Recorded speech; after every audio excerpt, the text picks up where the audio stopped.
माँ तू सबसे प्यारी है, माँ तू जग में न्यारी है। माँ तू सबसे प्यारी है, माँ तू जग में न्यारी है। अपने आंचल में रखना, अपने आंचल में रखना। हमें वरदानों से भरना। माँ तू सबसे प्यारी है, माँ तू जग में न्यारी है। माँ तू सबसे प्यारी है, माँ तू जग में न्यारी है। पिता, पुत्र और पवित्र आत्मा के नाम पर आमीन। आप सबों को जय यीशु। हम लोगों ने कल के क्लास के अंदर किस प्रकार इस्राएल देश दो भागों में विभाजित हुआ। नॉर्थन पार्ट को इस्राएल कहते हैं और साउथ पार्ट को, दक्षिण भाग को यूदा देश कहते हैं। इसका मतलब यूदा और इस्राएल दो भागों में विभाजित हुआ। अभी यूदा देश का राजधानी हमें मालूम है यरूशलेम है, उनका मंदिर भी वहां पर है। जब इस्राएल दो भागों में विभाजित हुआ, नॉर्थर्न पार्ट का राजधानी बदल बदल करके आया। आगे चल करके हमें मालूम है जो समरिया देश है उनका परमानेंट वाला जो है कैपिटल बना। लेकिन उनके लिए मंदिर वहां पर नहीं है, तो उनका राजा ने दो जगहों पर मंदिर बनाया, दान में और बेथेल में। कैसा मंदिर बनाया? सोने का बछड़े का मूर्ति बना करके उसका पूजा करवाना शुरू किया। इसलिए नॉर्थर्न पार्ट का राजाओं का इतिहास के अंदर भी और वहां पर क्या क्या हुआ है और जल्दी उनका देश समाप्त होना, खत्म हुआ, ये इसके पीछे का कारण है सत्य ईश्वर को, इस्राएल के ईश्वर को उन्होंने छोड़ दिया, मूर्ति पूजा में लग गया, यही कारण। तो आज हम लोग एक एक राजा के विषय में थोड़ा मनोरंजन। सबसे पहले विभाजन के पहले तीन राजा लोग कौन कौन था? सबसे पहला राजा है साउल का जो शासन समय है 1050 बीसी से लेकर के 1010 बीसी तक, 40 वर्षों तक वो इस्राएल का संयुक्त यूनाइटेड किंगडम जो है उसका राजा बना रहा। साउल के विषय में हमें ये भी मालूम है वो बेंजामिन गोत्र का था, यूदा गोत्र का नहीं है। ये सब मैंने बता करके दिया था। और उनका पिता का नाम कीश था। उनका अभिषेक सामुएल के द्वारा हुआ। सामुएल का पहला ग्रंथ अध्याय 10 वाक्य 1 में हम लोग इसको पढ़ सकते हैं। और साउल ईश्वर के साथ, ईश्वर की इच्छा के अनुसार, ईश्वर के नियम के अनुसार जीवन जीने वाला व्यक्ति नहीं था, इसलिए ईश्वर ने उन्हें तिरस्कार किया, दाऊद को चुना। हम लोग साउल के विषय में, साउल राजा के विषय में सामुएल का पहला ग्रंथ अध्याय 9 से लेकर के अध्याय 31 तक पढ़ सकते हैं। और उसी प्रकार इतिहास का पहला ग्रंथ अध्याय 10 में भी इसी साउल के राजा बन करके जो कार्य किया उसके विषय में लिखा हुआ है। ईश्वर ने उनका तिरस्कार किया।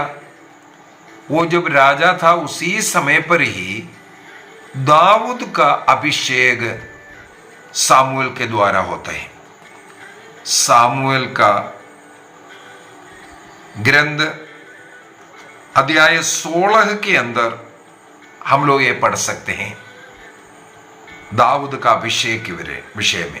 और दाऊद के विषय में हम लोगों को सामुएल का पहला ग्रंथ अध्याय 16 से लेकर के अध्याय 31 तक, इतना ही नहीं, सामुएल का दूसरा ग्रंथ अध्याय 24 तक भी, और राजाओं का ग्रंथ अध्याय 1 और 2 में भी हम लोग इसी दाऊद के विषय में पढ़ सकते हैं।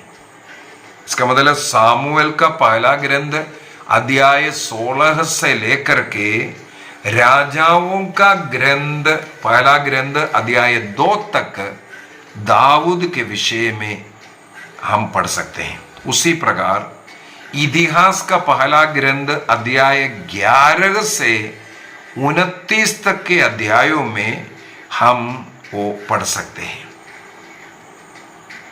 ये जस्से का पुत्र था, बेथलेहेम में रहने वाला। जैसे हम लोग सुना है साउल के विषय में, साउल का जो राजा बनकर के 40 वर्ष समाप्त हुआ, साउल का जहां मृत्यु हुआ 1010 में, वहां से इनका राजा अभिषेक का और राजा बनने का समय शुरू होता है। 1010 से 970 तक का समय में 40 वर्ष दाऊद इस्राएल का राजा बना रहा। यदि हम लोग सामुएल का दूसरा ग्रंथ अध्याय 5 को पढ़ेंगे, सामुएल का दूसरा ग्रंथ अध्याय 5, वहां पर यह लिखा हुआ है 7 वर्षों के लिए वो केवल यूदया का राजा बना, हेब्रोन में राजधानी था, वहां रह रहा था, और 33 वर्षों तक वो पूरे इस्राएल का राजा बना रहा, और उसने कैपिटल सिटी के रूप में जेरूसलेम वो प्रदेश अपने कब्जे में कर वहां पर उन्होंने अपना कैपिटल सिटी बनाया, और आगे चल करके मंदिर भी वहां बनते हैं। और दाऊद के विषय में सबसे पहले उनका जो बड़ा कार्य है, जो फिलिस्ती योद्धा गोलियात को मारने के विषय में, सामुएल का पहला ग्रंथ अध्याय 17 में हम लोग पढ़ सकते हैं। इसके बाद मंदिर बनाने का सारे सामान सब इकट्ठा होना, ये सब कार्य करना, और प्रभु को अपने जीवन में सबसे पहला महत्व देना। वो राजा बनते ही सबसे पहला कार्य यही किया, जो मंजूषा दाऊद नगर से दूर था उसको दाऊद नगर में लेकर के आना, वो कार्य किया। प्रभु को देने वाला वो महत्व को, पहला स्थान को, ये हम लोग देख सकते हैं। और दाऊद का अनेकों ऐसी बातों के विषय में हम लोगों ने अभी तक सीख चुका है, इसलिए उसमें गहराई में नहीं जा रहे, इन शॉर्ट में जा रहा हूं। तीसरा राजा सुलेमान के विषय में भी हम लोगों ने सीख लिया है। वो राजा दाऊद के मृत्यु के बाद 970 में 970 में राजा बना। आगे 40 वर्षों तक वो राजा रहा।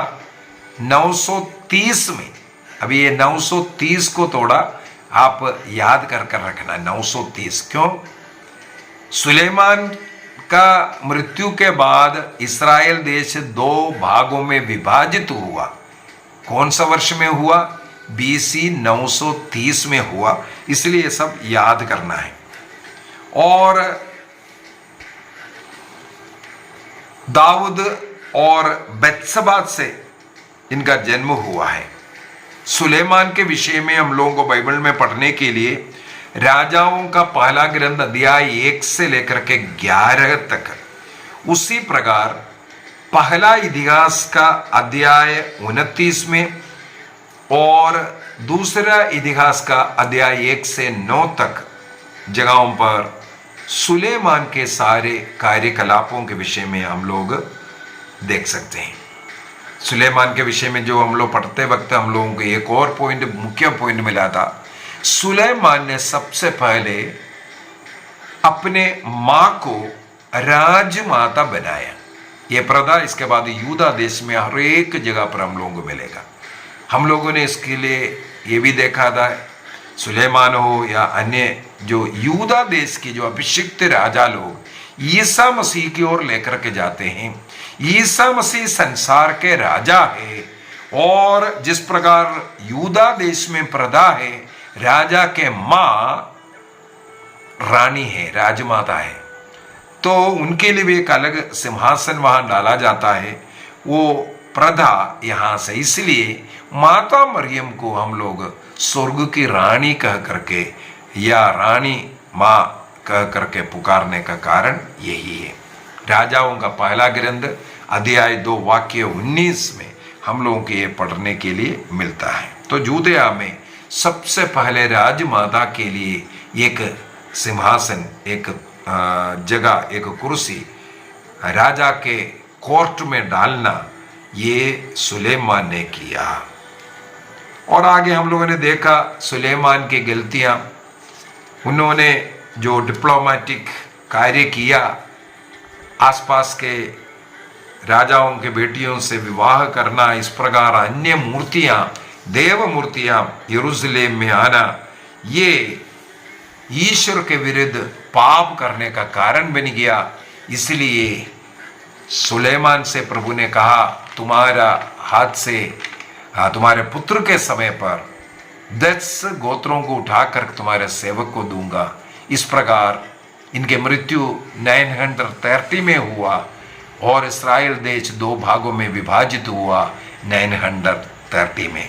अब से हम लोग डिवाइडेड यूदा देश, जो साउथ में 2 क्षेत्र है, यूदा और बेंजामिन गोत्र, ये मिलकर के कौन सा वर्ष है?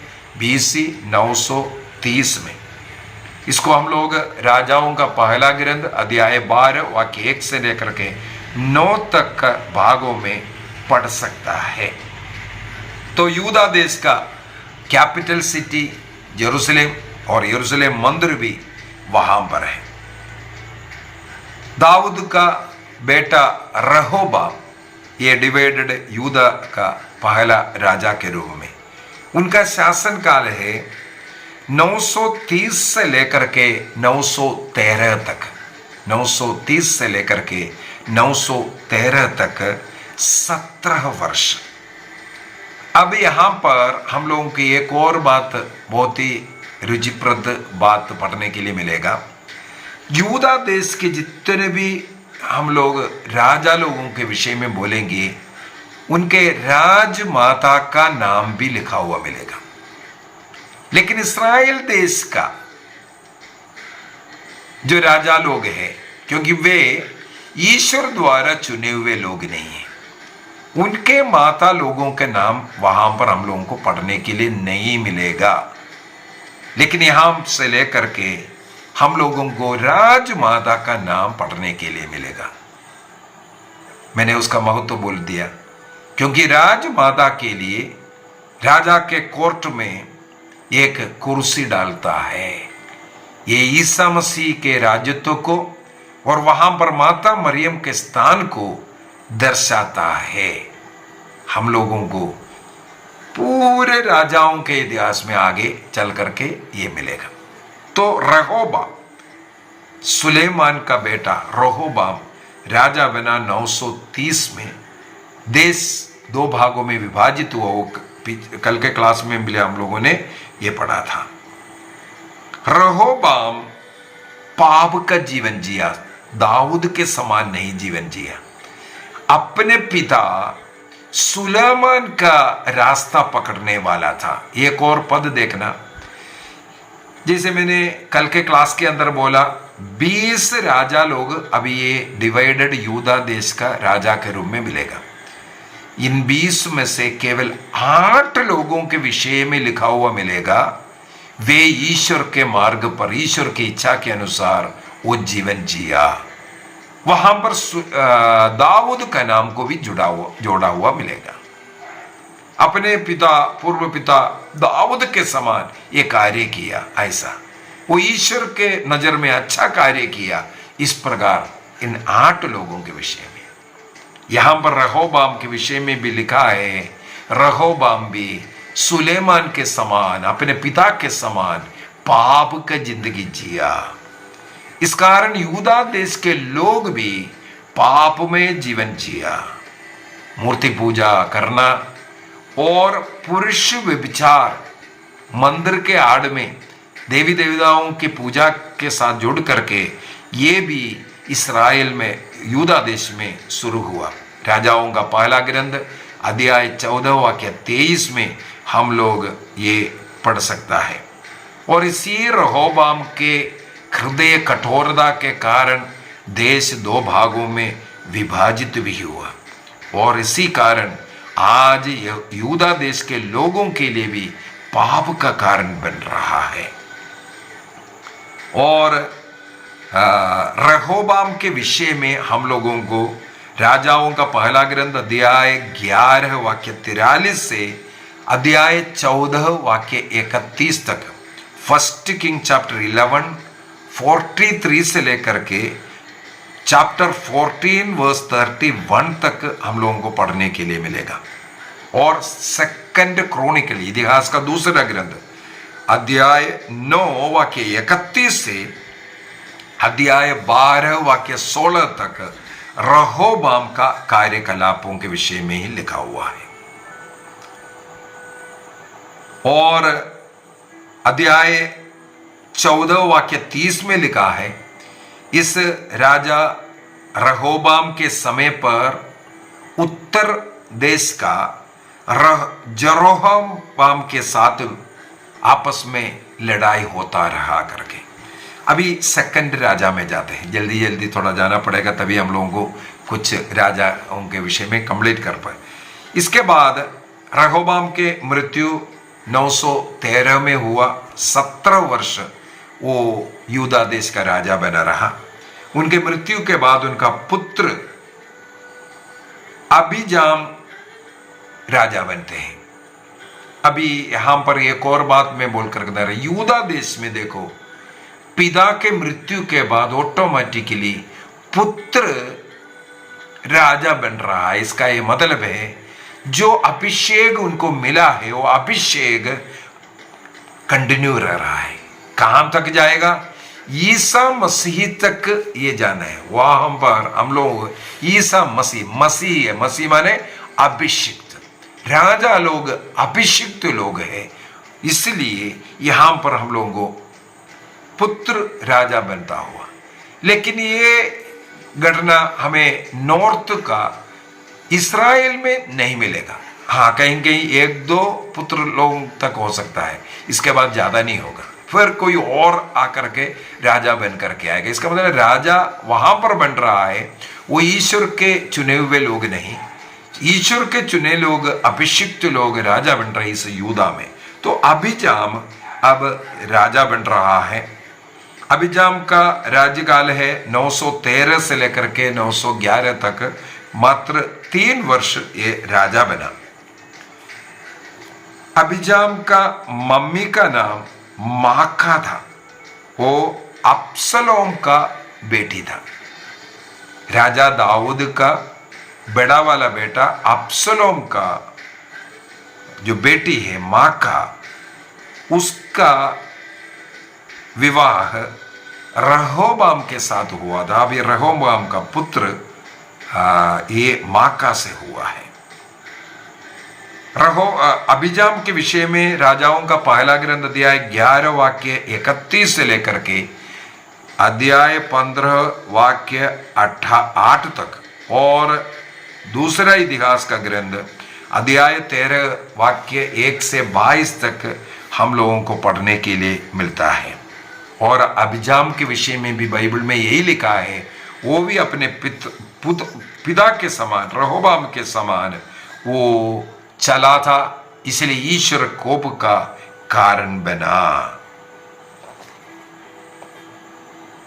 ये ईश्वर के कोप में है, केवल दाऊद के कारण वो राजा बनकर रह रहा है और यूदा को समाप्त नहीं कर रहा है।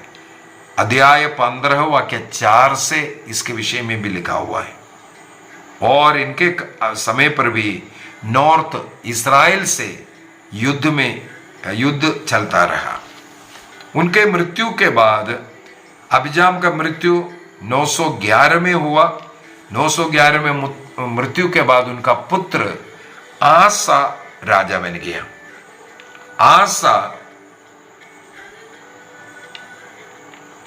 41 वर्ष तक यूदा देश का राजा बनकर रहा। 911 से लेकर के 870 तक, 911 से लेकर 870 तक 41 ईयर्स वो राजा बना रहा। और राजा आसा के समय पर राजमाता के रूप में माका ही रहा, माका। और आसा दाऊद के समान अच्छा कार्य किया। उसका भी एक और प्रमाण है, वो 41 वर्ष राजा बने रहने का कारण हम लोग ढूंढ सकते हैं।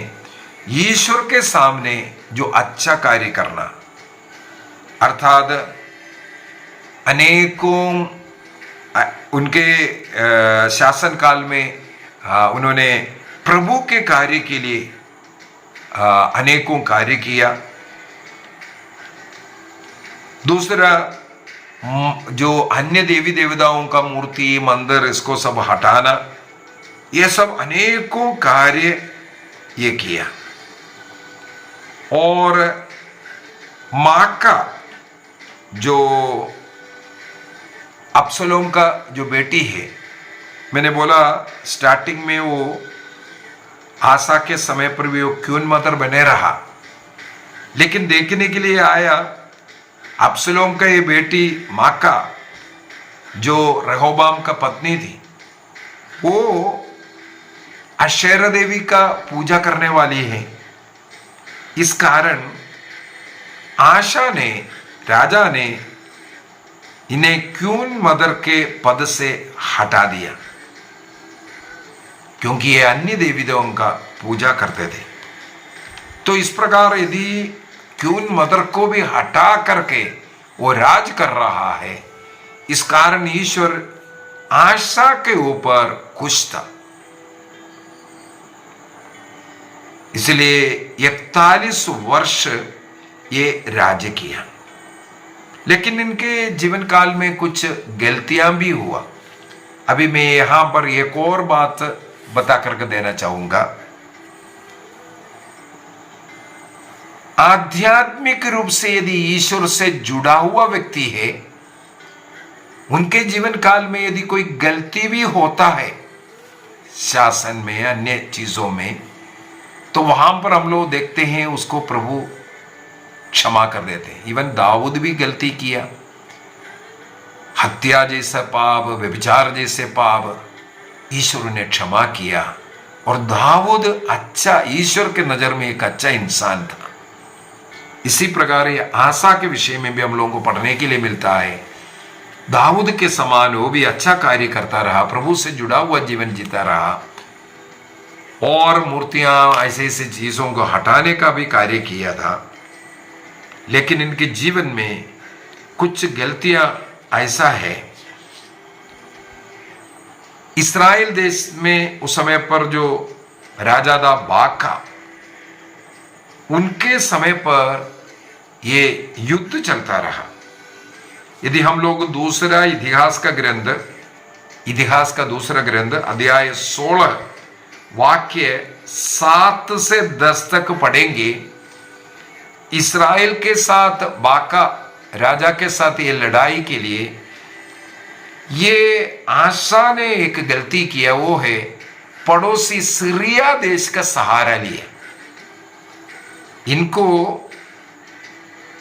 सीरिया देश का नहीं, ईश्वर के शरण में जाना चाहिए था, लेकिन अपने भाई से लड़ने के लिए एक पड़ोसी देश के साथ वो संधि रचा। ये एक गलती किया। और साथ ही साथ उस समय पर एक नबी था हनानी, उन्होंने इसके लिए मना किया, तुम ऐसा मत करो, अपने भाई से लड़ने के लिए तुम अन्य देश के जो मूर्ति पूजक लोग हैं उन लोगों का आश्रय में मत जाइए। उस समय पर आसा ने इस नबी को पकड़ करके बंदी गृह में भी डाल दिया। देखो इस प्रकार का गलती किया, इसके बावजूद भी बाइबल के अंदर लिखा है वो प्रभु के नजर में अच्छा कार्य किया, क्योंकि प्रभु से जुड़ा हुआ जीवन जी रहा है। उनके ऐसी ऐसी गलतियों को भी अनदेखा करता है, ये हम लोग पढ़ सकते हैं। और 870 में इनका मृत्यु होने के बाद इनका पुत्र यहोशाफात राजा बनते हैं। आसा का पुत्र यहोशाफात यूदा देश में 25 वर्ष राजा बनकर रहा। यहोशाफात का राज्यकाल BC 870 से लेकर के 848 तक था। ये आशा का पुत्र है और उनका मम्मी का नाम, राजमाता का नाम असूबा था, अजूबा। यहोशाफात के विषय में हम लोगों को राजाओं का पहला ग्रंथ अध्याय 22 वाक्य 41 से लेकर के 50 तक पढ़ने के लिए मिलेगा। और उसी प्रकार इतिहास का ग्रंथ अध्याय 17 से अध्याय 20 तक ये यहोशाफात का वर्णन हम लोगों को पढ़ने के लिए मिलेगा। इसके विषय में भी लिखा हुआ है, अपने पिता आसा के समान ये भी प्रभु के नजर में अच्छा कार्य करता रहा। और जो आसा ने जितना भी जो देव मूर्तियों को हटाना, ऐसे ऐसे पूजा स्थलों को तोड़ना, ये सब किया, उसी प्रकार ये राजा यहोशाफात भी वही किया। और जो पुरुष व्यभिचार के जो लोग हैं उनको अपने देश से भगा दिया। ऐसे ऐसे जगह जहां पर ऐसा गलत काम चलता था, पहाड़ी पूजा स्थल, ये सबको उन्होंने बंद करवाए, लेकिन पूर्ण रूप से नहीं हटाया। ये भी इनका एक गलती है। और दूसरा, यहोशाफात के समय पर, उनके पिता आशा के समय पर नॉर्थ इस्राएल के साथ दुश्मनी था, लड़ाई चल रहा था, लेकिन यहोशाफात ने कोशिश किया जो नॉर्थ जगह है उनके साथ प्यार का जीवन जीने के लिए। और इस प्रकार का दोस्ती में इन लोगों ने अनेकों गलती भी किया, क्योंकि नॉर्थ का देश के अंदर अनेकों मूर्ति, सोने का मूर्ति, बछड़े का बना करके मूर्ति, अशेरा देवी, ये सब उनका मंदिर, उनका पूजा सब है। जब यहोशाफात इस्राएल के साथ दोस्ती बनाया, तब यूदा देश के लिए भी वो पाप का कारण बना, क्योंकि उनके साथ जो दोस्ती करना का मतलब हो गया वहां से पाप को यहां किराए पर लेना। और यहोशाफात के विषय में दूसरे इतिहास के अंदर बहुत कुछ लिखा हुआ, लंबा चौड़ा, क्योंकि अध्याय 17 से लेकर के अध्याय 20 तक यहोशाफात का जो राज्यकाल में उन्होंने क्या क्या किया, अनेकों न्याय व्यवस्था को उन्होंने सुधारा, अपने आर्मी को उसने सशक्त बनाया। और उन्होंने उससे बढ़कर के एक कार्य किया है, यूदा देश में, पूरे यूदा देशों में अनेकों जो बाइबल का टीचर्स को भेज करके लोगों को ईश्वर के नियम संहिता जो तोरा है वो सिखाया। तोरा सिखाने वाले टीचर्स को पूरे यूदा देश में भेजना। दूसरा इतिहास का ग्रंथ अध्याय 17 वाक्य 7 से लेकर के 9 तक हम ये पढ़ सकता है। इस प्रकार का कुछ अच्छा कार्य है। और उन्होंने जो गलती किया है, नॉर्थ के साथ दोस्ती करते हुए वहां से कुछ पाप को यहां इंपोर्ट कर दिया। उनका मृत्यु 25 वर्षों के शासनकाल के बाद 848 के अंदर हुआ। उनका पुत्र यहोराम राजा बन रहा है। इनका पुत्र यहोराम, ये यहोशाफात का पुत्र है यहोराम। हमें अभी इस्राएल के राजाओं के विषय में पढ़ने के लिए जाएगा, वहां पर भी एक यहोराम मिलेगा। यहां पर 5वां राजा के रूप में यहोराम। उन्होंने 8 वर्ष यूदा देश में राजा बनकर रहा, 848 से लेकर के 841 तक। और उनके विषय में दूसरा इतिहास अध्याय 21 में पढ़ने के लिए मिलेगा। राजाओं का दूसरा ग्रंथ अध्याय 8 वाक्य 16 से 24 तक हम लोगों को पढ़ने के लिए मिलेगा। अब इनके द्वारा सबसे बड़ा गलती क्या है? इन्होंने विवाह किया अत्तालिया नाम के एक स्त्री से। अत्तालिया वो है आहाब और जसबेल। आहाब और जसबेल नॉर्थर्न भारत का अर्थात इस्राएल के राजा, दुष्ट राजा लोग जो अन्य देवी देवताओं का पूजा करने वाले।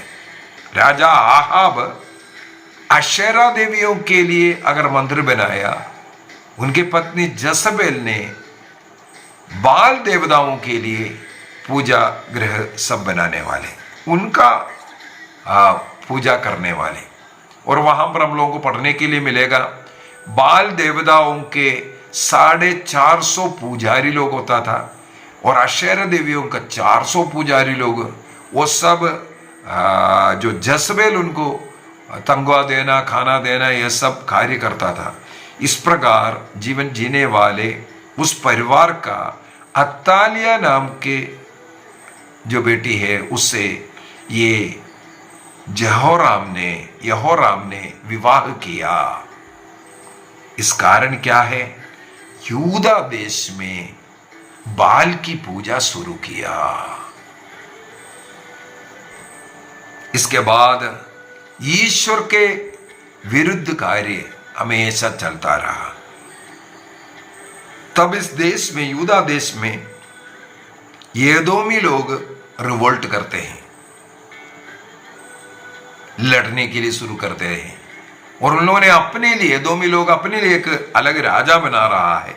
ये सब कार्य तब यहोराम जाकर के उनसे लड़ रहा है। इसका मतलब अपने ही देश के अंदर लड़ाई शुरू कर दिया। इसके पीछे का कारण बाइबल के अनुसार मूर्ति पूजा।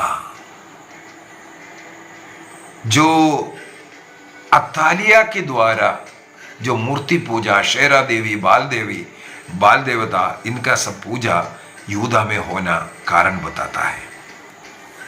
और यहोराम अपने कुर्सी को बचाने के लिए अपने भाइयों को, यहोशाफात के अन्य जो बेटे लोग हैं उनका भी वध करते हैं। ऐसा बुराई करने वाला समय। एक आहाब के पुत्री से, अतालिया से विवाह करना और अपने कुर्सी को बचाने के लिए यहोराम अपने भाइयों का वध करना। दूसरा इतिहास अध्याय 21 के अंदर वाक्य 1 से आगे हम लोग ये पढ़ सकते हैं। और हमें मालूम है आहाब के विषय में सब अभी नॉर्थर्न राजाओं के विषय में पढ़ते वक्त हम लोगों को मिलेगा। उस समय पर नबी एलिया आकर के किस प्रकार इनके घराने के साथ होगा ये सब भविष्यवाणी भी किया था। तो यहोराम इस प्रकार का पाप में जीवन जी रहा है।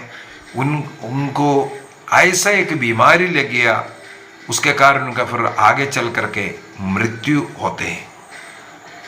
और फिलिस्ती लोग, इनकी पत्नी, इनके बच्चे, छोटे वाला जो बिल्कुल छोटा एक बेटा था, उस बेटे को किसी ने छिपा कर रखा। इसी वजह से उन्हें नहीं, बाकी सब बच्चे, इनकी पत्नियों को सब फिलिस्ती लोग आकर के आक्रमण कर करके कैद कर करके लेकर के जाते हैं।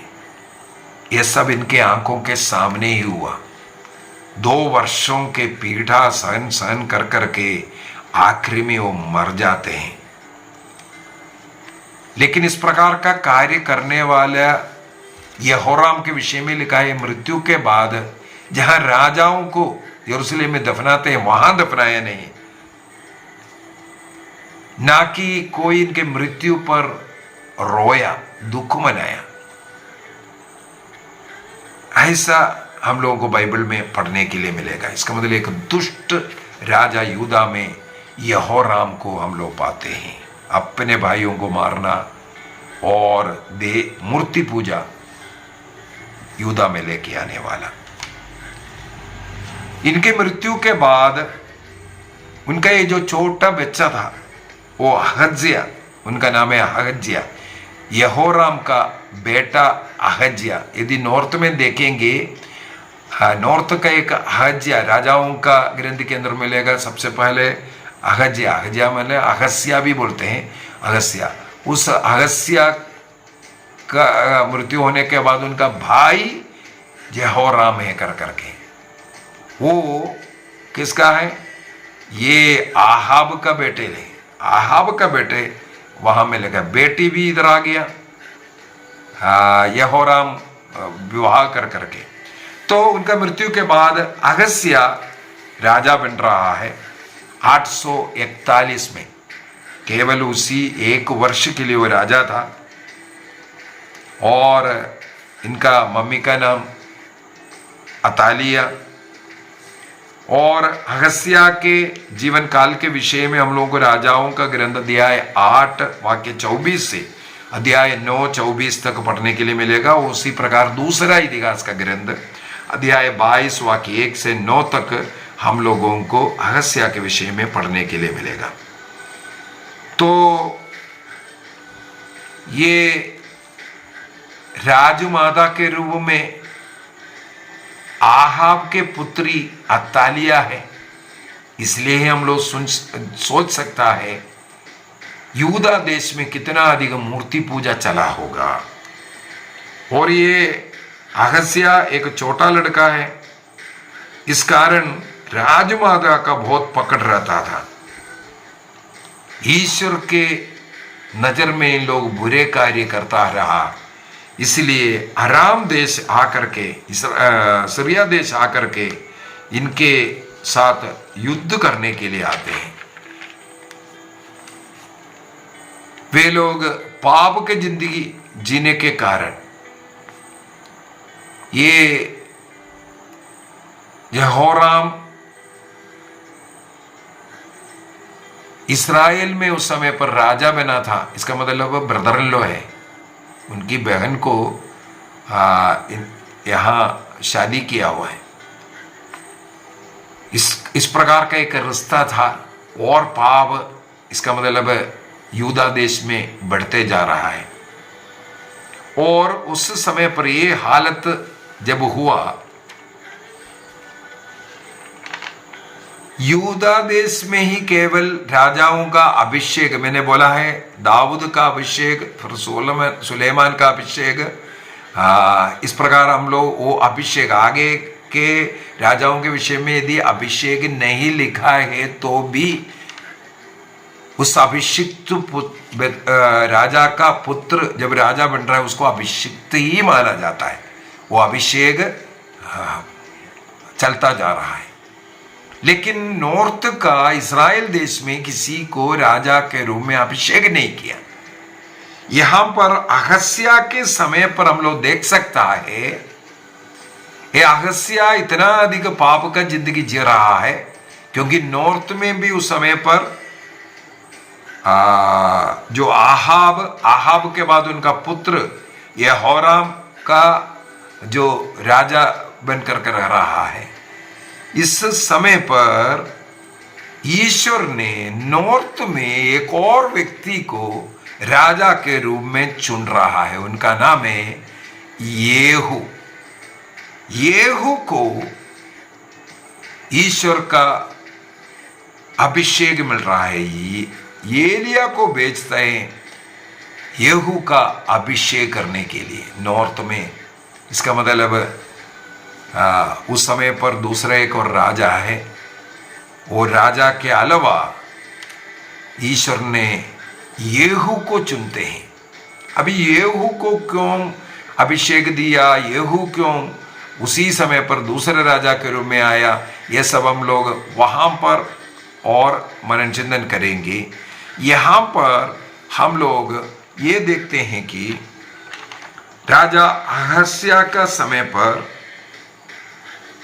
1 वर्ष और राजा बनकर रहा, लेकिन पाप का जिंदगी इस्राएल के साथ, क्योंकि वो रिश्तेदार है, इस कारण और ज्यादा दोस्ती करना और वहां से मूर्तियां, अशेरा देवी और बाल देवताओं का पूजा, ये सब यूदा देश में ज्यादा हो गया और पिता के रास्ते में चलने वाला उसका मृत्यु 1 ही साल के अंदर हो रहा है।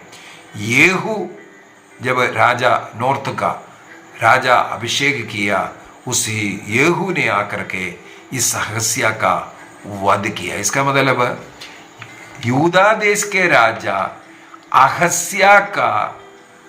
अहस्या को खत्म करने के लिए ईश्वर ने नॉर्थ में एक और राजा को, क्योंकि अहस्या